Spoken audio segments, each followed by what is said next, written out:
नए बैच 2024 के लिए बायोलॉजी का क्लास शुरू हो चुका है इस चैनल पर और डेली अब से आपका यहाँ पे क्लास चलेगा।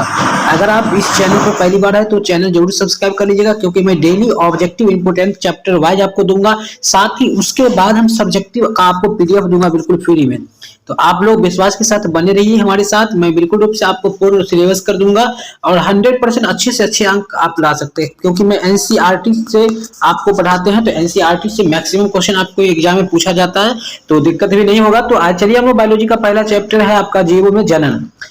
यहाँ पे जीवो में जनन है, तो चलिए हम लोग पहला क्वेश्चन देख लेंगे, रिप्रोडक्शन इन ऑर्गेनिज्म। पहला सवाल है, जब नर और मादा गैमेट युग्मनज होता है तब वह क्या कहलाता है? जब नर और मादा गैमेट यानी गैमेट क्या होता है, युग्मक मिलते हैं तो इसको हम लोग कहते हैं लैंगिक जनन कहते हैं। और वैसे भी कह सकते हैं लैंगिक जनन जिसमें दो जीव भाग लेते हैं उसे लैंगिक जनन कहते हैं। ऑप्शन बी हो जाएगा बिल्कुल सही, सेक्सुअल रिप्रोडक्शन। दूसरा है, जब संतति की उत्पत्ति एकल जनक द्वारा होता है तब क्या कहलाता है? जब संतति की उत्पत्ति एकल जनक द्वारा होती है तब वह क्या कहलाता है? तो वो कहलाता है अलैंगिक जनन। यानी केवल एक जीव के द्वारा जब जीवों में निषेचन की क्रिया पूरा होगा तो वो हम लोग अलैंगिक जनन कहेंगे, एसेक्सुअल रिप्रोडक्शन कहेंगे। ऑप्शन आपका बी यहाँ पे दिया गया है, यहाँ पे बी लिखा गया है बट आपका सी में होता तो ऑप्शन यहाँ पे बी के हिसाब से बी ही सही होगा, अलैंगिक जनन हो जाएगा। तीसरा सवाल है आपका, एकल पुंजक या क्लोन के संबंध निम्नलिखित में कौन सही है? बहुत ध्यान से समझिएगा, एकल पुंजक या मतलब क्लोन का अर्थ क्या होता है। तो मित्रों, क्लोन या एकल पुंजक का मतलब होता है कि एक ही जीव के शरीर से नए जीव का निर्माण होना और वो एकदम टू कॉपी होना। मतलब कि आनुवांशिक रूप से संरचनात्मक और क्रियात्मक रूप से वो समान होता है, तब जाकर वो क्लोन कहलाता है या एकल पुंजक कहलाता है। और वो कहलाता है अकारकीय एवं आनुवांशिक रूप से समान होता है। तो ऑप्शन आपका सी यहाँ पर परफेक्ट सही हो जाएगा। 4 नंबर सवाल है, किसमें जनक कोशिका दो में विभक्त होकर नए जीव का निर्माण करता है? तो अभी हमने आपको बताए थे। तो मोनेरा और प्रोटिस्टा एक ऐसा संघ है, ऐसा फाइलम है जिसमें क्या होता है, इसके शरीर दो भागों में विभक्त होकर नए जीव का जन्म देता है। जैसे आप ले सकते हैं अमीबा, सिंपली ये टूट करके दो भाग में बढ़ जाता है और तब जाके नई संतति की उत्पत्ति करता है। ऑप्शन सी आपका बिल्कुल परफेक्ट सही हो जाएगा। 5 है, द्विखंडन किसमें पाया जाता है? याद रखिएगा, द्विखंडन या द्विविभाजन जो है अमीबा और पैरामीशियम में पाया जाता है। ऑप्शन नंबर डी आपका परफेक्ट सही है। क्लास 10th में भी आपने इसी बात पढ़े होंगे कि द्विखंडन किसमें होता है। ये सब अलैंगिक जनन का ही प्रकार है। मुकुलन द्वारा जनन किसमें होता है? तो मेरे भाई, मुकुलन का मतलब इसका इंग्लिश कहते हैं वर्ड होता है, मुकुल को कहते हैं बर्ड। और यहाँ पे क्या होता है, इसमें मुकुल का निर्माण होता है, ये ईस्ट में होता है। और दूसरा इसका सबसे बड़ा उदाहरण है हाइड्रा, हाइड्रा में भी ये होता है। तो ऑप्शन आपका ए हो जाएगा। 7 है, जेम्यूल्स बनते हैं किसमें? जेम्यूल्स बनते हैं तो याद रखिएगा जेम्यूल्स स्पंज में बनते हैं, मिठाई नहीं स्पंज समझिएगा, ये एक समुद्री जीव है। 8 है, बिना निषेचन फल बनने की प्रक्रिया को क्या कहते हैं? बहुत ज्यादा इंपॉर्टेंट है और एनसीईआरटी का सबके सब क्वेश्चन है तो बहुत ही इंपॉर्टेंट होगा ही। तो पार्थेनोकार्पी कहलाते हैं, मतलब इसमें बिना निषेचन के फल बन जाता है। अगला 9 है, इनमें कौन पुष्पी पौधों में जनन काम नहीं आता है? तो वो हो जाएगा आपका कोनोडिया, ये जनन की क्रिया में काम नहीं आता है, ये बाहरी पार्ट होता है। पेंसिलियम नामक कवक में अलैंगिक जनन मुख्य रूप से किस संरचना के द्वारा होता है? पेंसिलियम नामक कवक है, तो कवक में जो है अलैंगिक जनन होता है, लेकिन किस संरचना के द्वारा होता है? तो वो कोनोडिया के द्वारा होता है। ऑप्शन आपका सी सही हो जाएगा। ठीक है। 11 सवाल, जब दो भिन्न विभेद के युग्मक संलयन करते हैं तो प्रजनन की इस विधि को क्या कहते हैं? जैसे ही आपको दो दिख जाएगा समझिए कि वो लैंगिक जनन होगा, क्योंकि हमने ऊपर ये बताया था कि जब दो जीव भाग लेता है तो वो लैंगिक जनन कहलाता है, या इसी को प्रजनन भी कहते हैं, सेक्सुअल रिप्रोडक्शन। आपका 12 है, जीवाणु में कायिक प्रजनन होता है किसके द्वारा? तो जीवाणु यानी जिसको अंग्रेजी में कहते हैं बैक्टीरिया, इसमें कायिक प्रजनन जो होता है वो द्विविखंडन द्वारा होता है। ऑप्शन आपका ए बिल्कुल सही हो जाएगा। 13 है, जीन अभियंत्रित मानव इंसुलिन किससे बनता है? देखिए आप बने रहिए पूरे क्लास में, आपको सबसे महत्वपूर्ण इंपोर्टेंट क्वेश्चन बता रहे हैं तो आपको भागना नहीं है। तो ये जीवाणु द्वारा होता है। जीन अभियंत्रित मानव इंसुलिन किससे बनता है? तो जीवाणु इट मींस बैक्टीरिया के द्वारा बनते हैं। 14 है, इनमें से किसे बंगाल का आतंक कहा जाता है? टेररिज्म ऑफ बंगाल, उसको जलकुंभी को कहते हैं, क्योंकि ये 8 महीना में लगभग 65,000 बच्चे को जन्म देती है। ये केवल 8 महीने में, 8 मंथ में लगभग ये 65,000 बच्चे को जन्म देते हैं, वो जलकुंभी कहलाते हैं।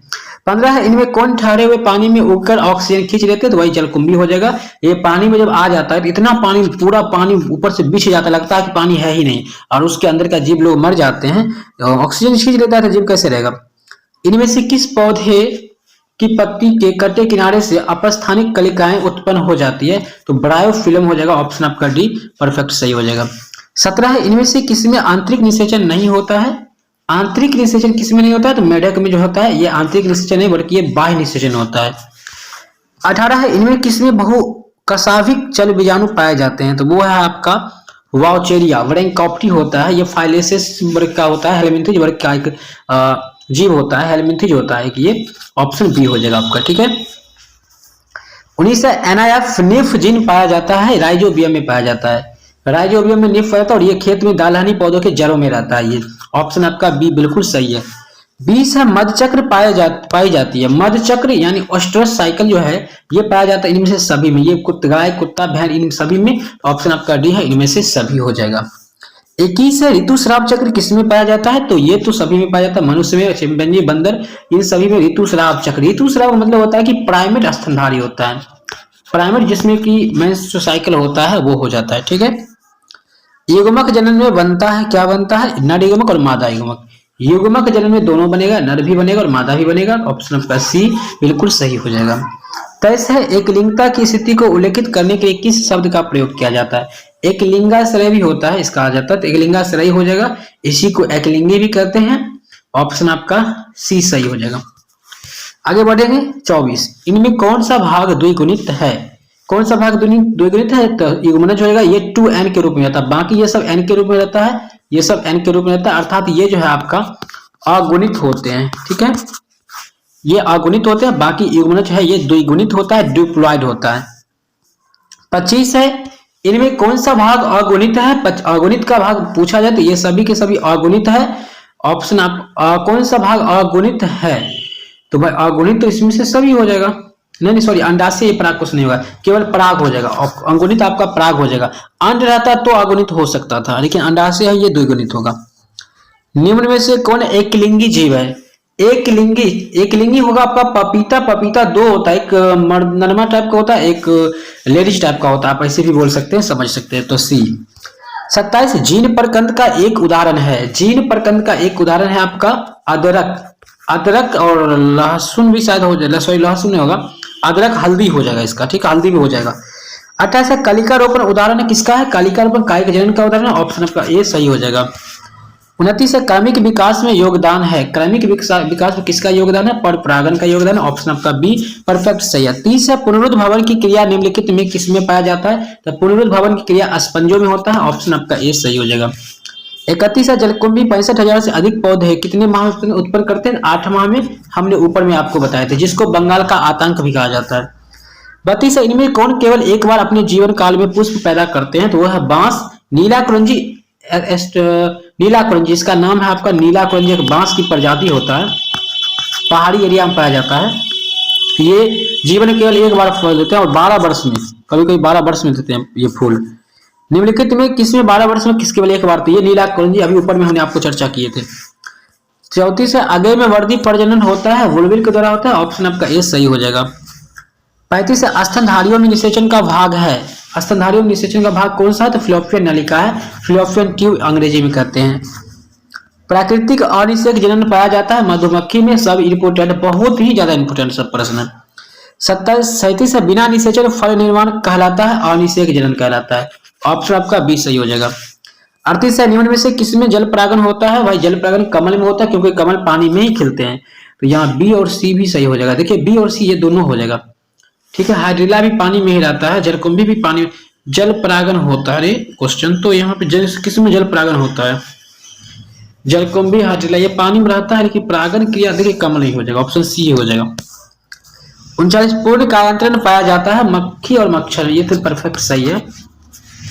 40 है, द्विनिषेचन का परिणाम क्या होता है? देखिए द्विनिषेचन का खोज किया था ये नवास्चिन नामक साइंटिस्ट ने किया था, ठीक है, इस चीज को आपको याद रखना है। द्विनिषेचन का खोज किसने किया था? तो नवास्चिन नामक वैज्ञानिक ने किया था और इसमें भ्रूणपोष बनता है जो कि 3n के रूप में रहता है, 3n के रूप में रहता है, ट्रिप्लॉइड होता है। दोस्तों हम 40 तक क्वेश्चन बता दिए हैं, आगे भी आपका प्रश्न है, बहुत ज्यादा इंपोर्टेंट सबके सब है। तो हम रिक्वेस्ट करते हैं कि आप लोग इतना टाइम यहाँ पे वेस्ट करने से फायदा है कि आप गूगल पे भी आ जाइए और यहाँ से आकर सही प्रश्न को देख लीजिए एक बार और पढ़ लीजिए।